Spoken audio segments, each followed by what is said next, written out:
So, what we want to do today is these intuitive expressions, these intuitive communications. Yes, they remind us that we are connected to the universe, but it's not just the feather that falls, that's the message.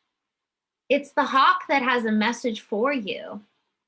So, when I have a deja vu, let's say I'm driving in the car, and this actually has happened to me a couple times. I'll have a deja vu of something, like I'll drive in the car and I'll have an experience in the car, and it will feel like a deja vu.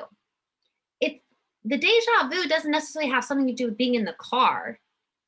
I then have to actually tune in to my intuition and ask, what is this a message about? So when you get a thought, or you get a nudge, or you get a feather, or you see a number, you can actually be in communication with the universe and ask, what is this a message about? What is this a message for?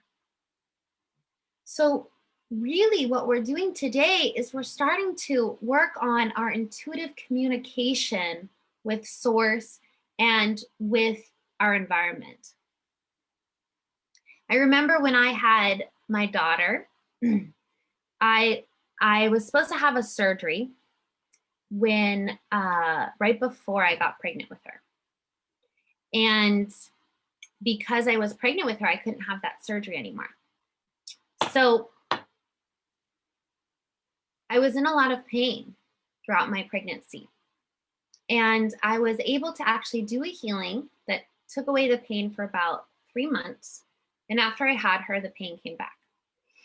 And I, was trying to figure out when to do the surgery, because you have to, first of all, you're going to be away from your newborn baby, and you're breastfeeding, nursing, and you're also going to be on, have anesthesia. And so that means that you can't nurse when you wake up, and you're going to have to let the anesthesia pass through your body, and just all these complications. So I was trying to figure out when to get the surgery. And in the middle of the night, I woke up and I nursed my daughter, and I was in a lot of pain, and I went and I took a little bath, and I came back to bed, and all of a sudden I felt this love come to me, and my pain was reduced. And I had never experienced a healing like that without directing it myself, like going up to source and asking for a healing. And I was instinctually asking, what is this? And when I went up to Creator, I actually saw my Heavenly Mother and Father coming to visit me. And just being in their presence reduced my pain. That's how much love your Heavenly Mother and Father. Heavenly Mother and Father sounds a little religious, but your soul mother, your soul father has for you. Just to be in that presence could take someone's pain away, physical pain away. And I was in communication with them, and I asked why they were here, and they just had this, it was very abstract. It was like it took time to discern it, because it came more like a feeling, like just a feeling that washed through me. But what came through in words, and these words aren't eloquent enough to express the feeling of it, but it was like, your daughter is a gift from us. And that was it.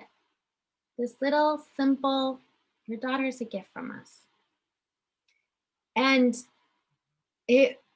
looking back now, it makes so much sense, because I was in so much pain when I got pregnant, and I was so confused of the timing of it, and having to go through that during my pregnancy. And it was just like, it was the perfect timing. And in all honesty, years and years and years before, we had done divine timing readings, and I'd seen this vision of this light coming into me, coming into my tummy, and then going out into the world. It was just a simple vision. I didn't know exactly what it meant. And then a couple years later, I was with some friends and we were doing divine timing readings again. And they say, oh, your next divine timing is that you're going to have a baby. And then the next year I got pregnant and I thought the timing was all wrong and I was in all this pain. And she's changed my life. She's changed our whole business. She's completely initiated me into this next path. So we are always getting messages. We are always getting communications, and we can feel so confused. We can feel so lost. We can feel so alone in it. But when you open up to just pay attention and listen and take that next step to ask, what is the meaning of this? What does this mean?